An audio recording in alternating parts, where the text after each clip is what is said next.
समीकरण के पार्ट 3 को समझने जा रहे हैं। हम समझते हैं उपचयन अभिक्रिया। ऐसी अभिक्रिया जिसमें ऑक्सीजन की वृद्धि हो तथा हाइड्रोजन की कमी हो उसे उपचयन अभिक्रिया कहते हैं। यहाँ पर कमी या त्याग भी मान सकते हैं। तो ऐसी अभिक्रिया जिसमें ऑक्सीजन की वृद्धि हो या अभिक्रिया के पश्चात ऑक्सीजन का जुड़ाव हो, वृद्धि या जुड़ाव हो, तो उसे आप उपचयन कहेंगे। या फिर उसी में हाइड्रोजन की कमी हो या ह्रास हो तो ये उपचयन का उदाहरण हुआ। क्या कहा? ऑक्सीजन की वृद्धि या हाइड्रोजन की कमी या निकास हो तो उपचयन कहलाएगा। जैसे यहाँ पर देखेंगे ऑक्सीजन की वृद्धि, यहाँ पर 2mg प्लस O2 जब अभिक्रिया कराएं तो उत्पाद बना 2mgO। यहाँ पर mg तो अकेला था और उसके साथ जब ऑक्सीजन जुड़ा तो यहाँ पर उत्पाद की तरफ mg के साथ हो गया, मतलब कहीं ना कहीं मैग्नीशियम के साथ ऑक्सीजन का जुड़ाव हो गया। तो किसी भी अभिक्रिया में ऑक्सीजन का जुड़ाव या हाइड्रोजन का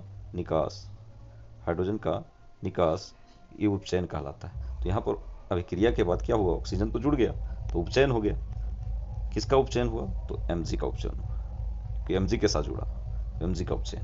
उसी प्रकार से यहाँ पर कॉपर है और कॉपर के साथ ऑक्सीजन जुड़ गया तो ऑक्सीजन की वृद्धि हो गई, यानी ऑक्सीजन की वृद्धि हो गई, किसी के साथ जुड़ना मतलब वृद्धि होना।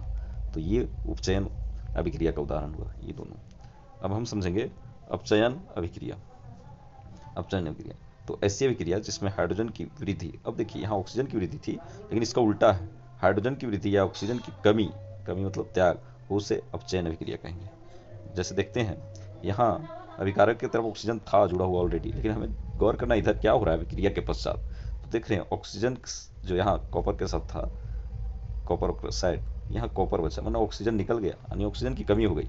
तो आप देख सकते हैं परिभाषा में ही ऑक्सीजन की कमी, ऑक्सीजन का त्याग कहलाता है अपचयन। हाइड्रोजन की वृद्धि अगर होता है, यहाँ पर देखिए क्या हो रहा है, तो ऑक्सीजन की कमी हो रहा है। तो दोनों बात है, ऑक्सीजन की कमी या हाइड्रोजन की वृद्धि हो तो अपचयन कहलाता है। तो ऑक्सीजन की यहाँ पर क्या हो रहा है कि कमी हो जा रहा है क्योंकि निकल जा रहा है ऑक्सीजन।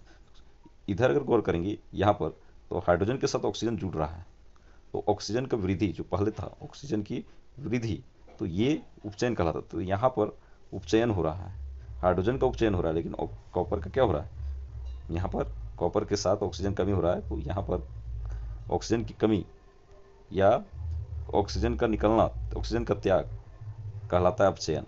जैसा कि परिभाषा में है ऑक्सीजन का त्याग अपचयन कहलाता है। तो ये अपचयन का उदाहरण हुआ कॉपर, ये आपका अपचयन हो जाएगा जबकि ये हाइड्रोजन के साथ ऑक्सीजन जुड़ रहा है, तो किसी के साथ ऑक्सीजन का जुड़ना उपचयन कहलाता है, पहले ही हम पढ़ चुके हैं।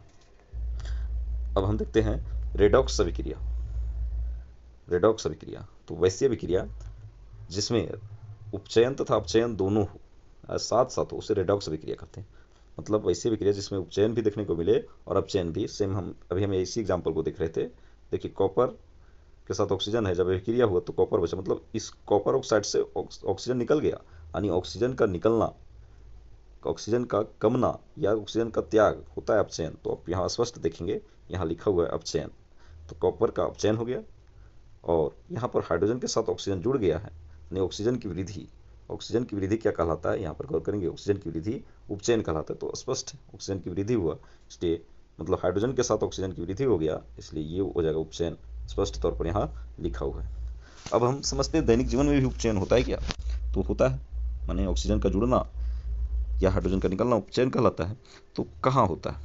तो हम जब गौर करेंगे संक्षारण जब होता है, संक्षारण क्या है, तो जब कोई धातु अपने आसपास अम्ल के संपर्क में आता है या आर्द्रता के संपर्क में आता है तब ये संक्षारित होता है। इसे सिंपल में कह सकते हैं कि इसमें जंग लग जाता है, मतलब कहीं ना कहीं उसके धातु के गुणवत्ता में कमी आ जाती है, मजबूती में कमी आ जाती है। इसी को हम संक्षारण कहते हैं। उदाहरण के तौर पर जब हम देखेंगे चांदी के ऊपर जब जंग लगता है या संक्षारण होता है तो काली परत चढ़ जाती है।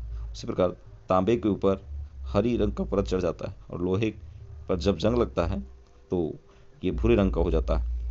तो ये सब संक्षारण के उदाहरण है और इससे बचाव के लिए हम लोग पेंट का इस्तेमाल करते हैं संक्षारण से बचाव के लिए।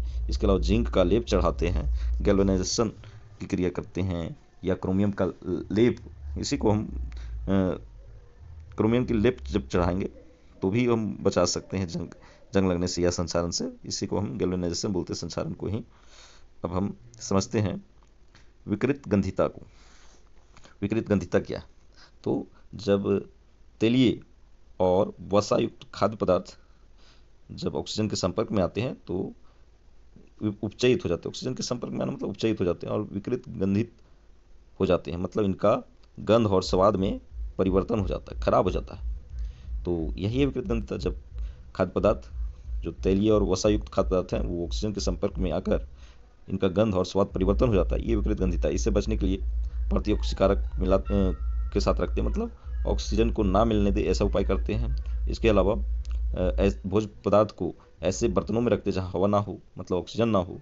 इसके अलावा हम लोग बहुत सारे चिप्स वगैरह जैसे कुरकुरे लेज वगैरह में पैकेट में हम लोग नाइट्रोजन गैस प्रोवाइड कर देते हैं, जिससे ऑक्सीजन उसके साथ नहीं जुड़ पाता है। तो आलू की चिप्स थैली